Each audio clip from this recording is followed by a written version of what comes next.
मोक्षमार्गस्य नेतारम् भेतारम् कर्मभूभृताम् ज्ञातारम् विश्वतत्त्वानाम् वन्दे तद्गुणलब्धये वन्दे तद्गुणलब्धये।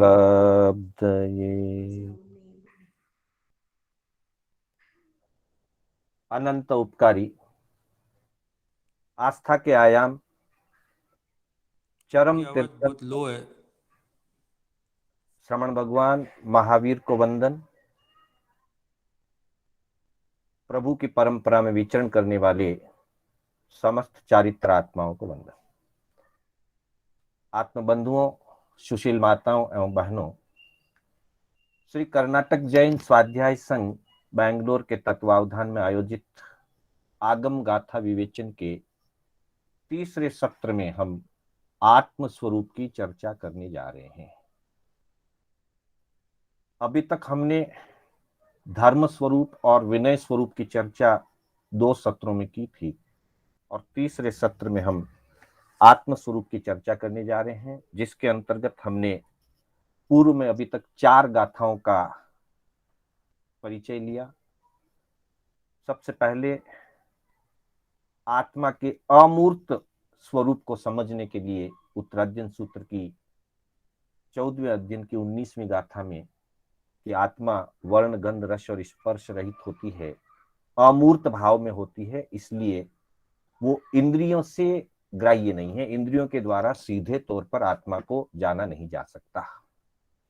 फिर उसी कड़ी में दूसरी गाथा में हमने आत्मा की रक्षा कैसे करनी चाहिए, इसके अंतर्गत ज्ञान आत्मा, दर्शन आत्मा और चारित्र आत्मा और उसके साथ वीर्य आत्मा जो सम्यक पराक्रम है, उसकी रक्षा करने से, ज्ञान, दर्शन, चारित्र और सम्यक पराक्रम की रक्षा करने से जीव सभी दुखों से मुक्त हो जाता है और रक्षा के लिए इंद्रियों को वश में करना आवश्यक है। इसकी चर्चा 10वें कालिक सूत्र की चूलिका के माध्यम से की। फिर इसी कड़ी में अगली गाथा में आत्मा के लक्षण के रूप में ज्ञान, दर्शन, चारित्र और तप तथा इनमें वीर्य और इन 5 आचारों में उपयोगवान रहना, ज्ञानाचार, दर्शनाचार, चारित्राचार, तपाचार और वीर्याचार, इन 5 आचारों में उपयोगवान रहना यह जीव का लक्षण है। और इसके विपरीत जाए तो जीव राग, द्वेष आदि में विभाव दशा में चला जाता है।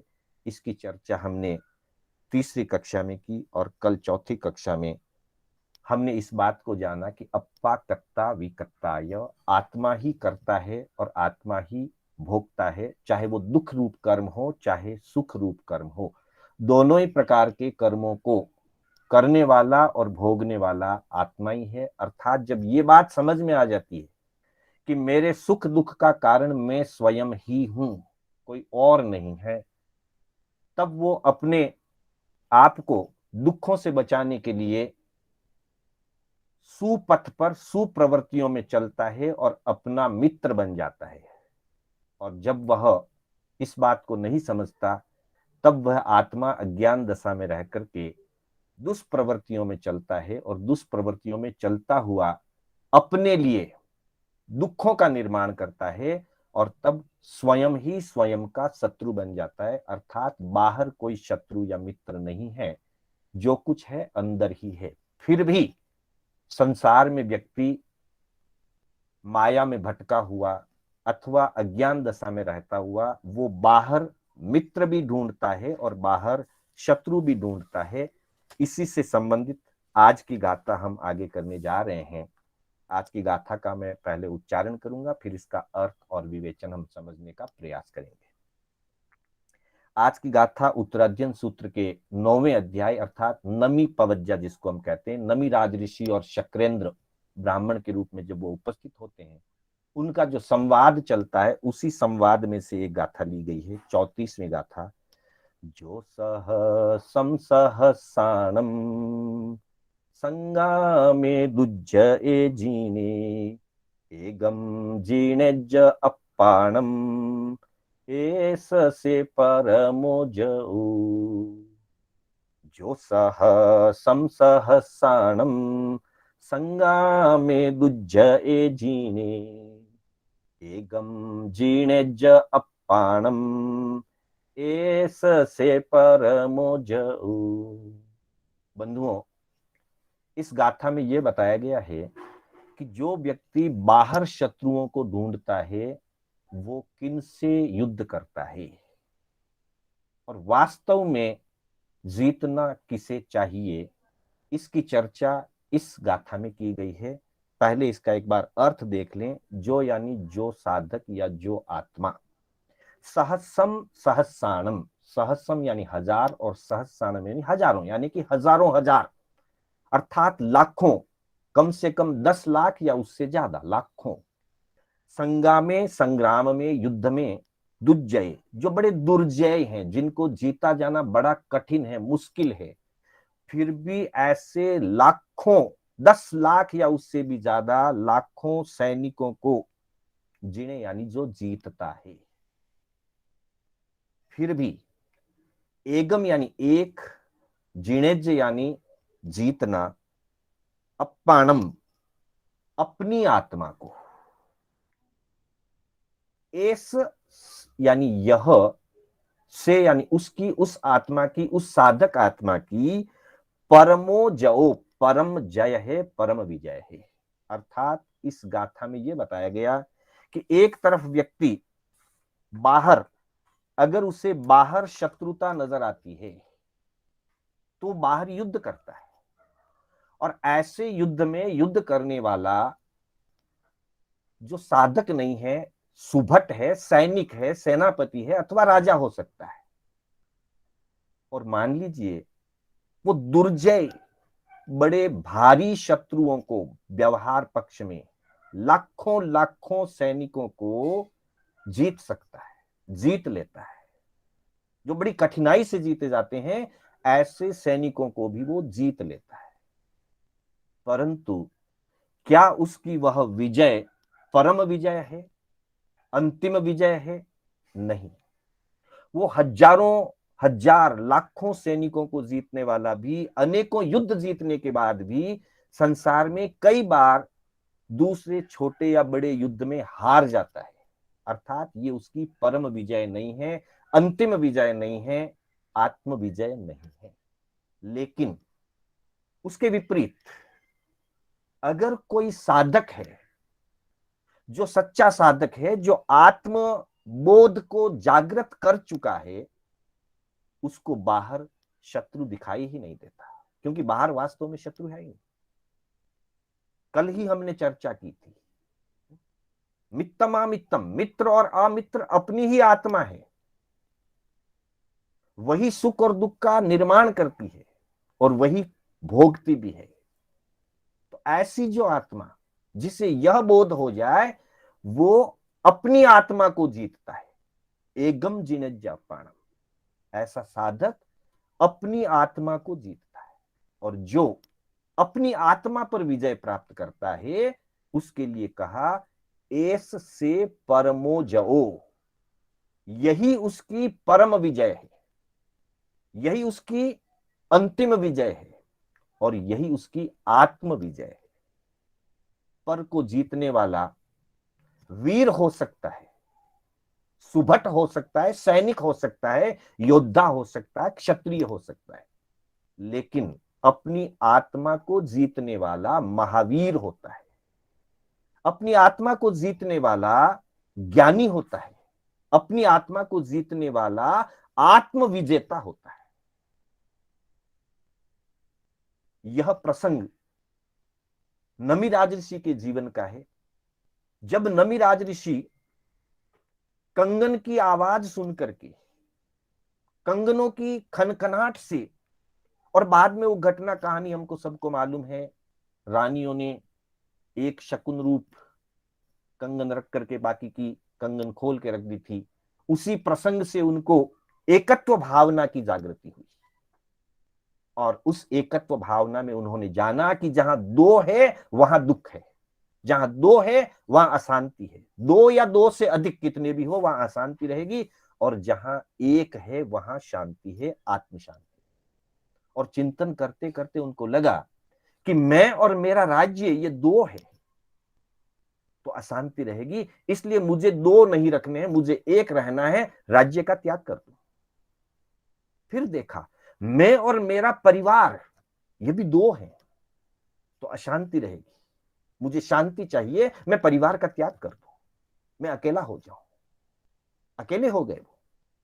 फिर उन्होंने चिंतन किया कि मैं और मेरा शरीर ये भी दो है, मैं अलग हूं, मेरा शरीर अलग है, क्योंकि अपनी चर्चा ही आत्मा की चल रही है और आत्मा शरीर से अलग है, यही भेद विज्ञान समझना है। मैं अलग हूं, मेरी आत्मा, और शरीर अलग है, वो मेरा शरीर, मैं तो आत्मरूप हूं। जहां दो है तो अशांति है। तब उन्हें बोध हुआ कि मैं शरीर में जी रहा हूं, इसलिए मुझे असाता की अनुभूति हो रही है। उनको दाह ज्वर था लंबे समय से, तो फिर शरीर भी मुझे छोड़ देना चाहिए। उन्होंने शरीर की ममता और शरीर की आसक्ति का त्याग कर दिया।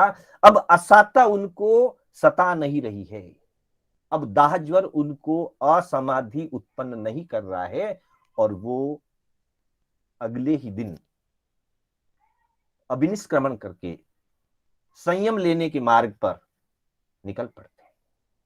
जब वो संयम के मार्ग पर निकलते हैं तब शक्रेंद्र उनकी परीक्षा लेने के लिए एक सामान्य ब्राह्मण या मनुष्य का रूप धारण करके आते हैं। अनेक प्रश्न पूछते हैं, उसमें एक प्रश्न ये भी पूछते हैं कि ठीक है, तुमको अगर संयम लेना है तो जरूर लीजिएगा, तो गच्छसी खतिया है क्षत्रिय, तुम उसके बाद चले जाना, ये करके फिर चले जाना, वो करके फिर चले जाना, वो करके फिर चले जाना। तब वो एक बात कहते हैं कि जो भी अन्य अड़ोस पड़ोस के राजा ना नमनती, जो तुम्हें नमन नहीं करते हैं, जो तुम्हारे अंडर में नहीं है, एक बार तुम उन राजाओं को, अड़ोस पड़ोस के राज्यों को जीत लो, और जीतने के बाद फिर संयम ले लेना। उस प्रसंग में शक्रेंद्र के सामने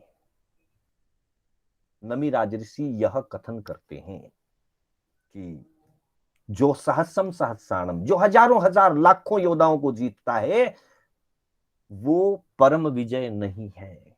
मैं तो परम विजय के लिए निकल रहा हूं। मैं अपनी आत्मा को जीतने के लिए, एकमात्र आत्मा, अब मेरे साथ दूसरा कुछ है ही नहीं, एक आत्मा को जीतने के लिए निकल रहा हूं, और मैं अपनी एक आत्मा को विजय प्राप्त कर लूं, यही मेरी परम विजय होगी। इसलिए मुझे बाहर अब कोई शत्रु या कोई मित्र दिखाई देते ही नहीं है, न मेरा कोई बाहर मित्र है, न मेरा कोई बाहर शत्रु है। मैं किसी को क्यों जीतूं, मुझे तो अपनी आत्मा पर विजय प्राप्त करनी है। ऐसा ही प्रसंग उत्तराध्ययन के 23वें सूत्र के अंदर, 23वें अध्ययन के अंदर भी है, जहां 36वीं गाथा के अंदर कैसी और गौतम के बीच में जब चर्चा होती है, तब गौतम स्वामी बताते हैं, एगे जिया जिए पंच, एक आत्मा को जीतने वाला 5 इंद्रियों को जीत लेता है, और पंच जिए जिया 10, और जो एक आत्मा और 5 इंद्रिय इनको जीत लेता है, वो 4 कषाय के सहित 10 को जीत लेता है। अर्थात जीतना किसको है? सबसे पहले अपनी आत्मा के दुष्परिणामों को जीतना है। अपनी आत्मा जो अमित्र बनी हुई है, जीतना तो शत्रु को ही है, लेकिन किस शत्रु को? आत्म शत्रु को। जो आत्म शत्रु दुष्प्रवृत्तियों में पड़ी हुई हमारी आत्मा हमारे लिए शत्रु है, उसको जीतना है। तो जो एक आत्मा को जीत लेता है, अथवा दुष्ट मन जिसको कहा गया, दुष्प्रवृत्ति में लगी हुई आत्मा या दुष्प्रवृत्ति में लगा हुआ मन, जो उसको जीत लेता है, वो एक को जीतने पर 5 को जीत लेता है। अर्थात आत्मा की दुष्प्रवृत्ति और दुष्ट मन को जब विजय प्राप्त कर लिया, तो 5 इंद्रियों पर अपने आप विजय प्राप्त हो जाती है। और जिसकी इंद्रियां वश में हो गई, जिसका मन वश में हो गया, उसको क्रोध मान माया लोभ कभी सताएंगे नहीं। क्रोध मान माया लोभ रूपी जो 4 कषाय हैं, वो हमेशा उसी को सताते हैं जिसका मन वश में नहीं है, जिसकी इंद्रियां वश में नहीं है।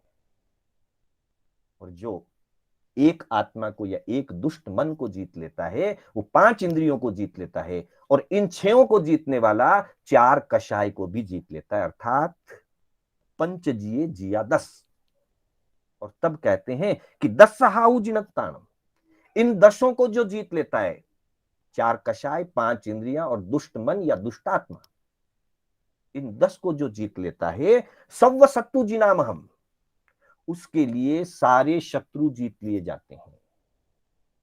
गौतम स्वामी कहते हैं कि इनको जीत करके मैंने अपने सारे शत्रुओं को जीत लिया है। अर्थात मेरे शत्रु कौन? पहला मेरा शत्रु मेरी दुष्प्रवृत्ति में जाती हुई आत्मा, अप्पा मित्तम मा मित्तम च दुपट्ठी सुपट्ठी, जो दुपट्ठित है, दुष्प्रवृत्ति में जा रही है, वो आत्मा मेरी शत्रु है, और उसी के अंतर्गत मेरा दुष्ट मन हो जाता है, वो मेरा सबसे बड़ा शत्रु है। फिर मेरी 5 इंद्रियां जो मेरे वश में नहीं है, वो 5 इंद्रियां जो खुली भाग रही है, वो 5 इंद्रियां मेरी शत्रु है। उसके बाद उन 5 इंद्रियों के खुली होने के कारण अनुकूलता और प्रतिकूलता देख करके मेरे मन में क्रोध, मान, माया, लोभ, ये 4 कषाय भड़कते हैं। इसलिए ये 4 कषाय मेरे शत्रु हैं। तो मेरे शत्रु 4 कषाय हैं, मेरे शत्रु अनियंत्रित इंद्रियां हैं, और मेरे शत्रु मेरी अनियंत्रित दुष्प्रवृत्ति में जाती हुई आत्मा है। ये 10 मेरे शत्रु हैं। इन 10 शत्रुओं को अगर मैं जीत लेता हूं, तो मैं अपने सभी शत्रुओं को जीत लेता हूं। तो वह मेरी जो जीत होती है, वही मेरी जीत परम विजय होती है।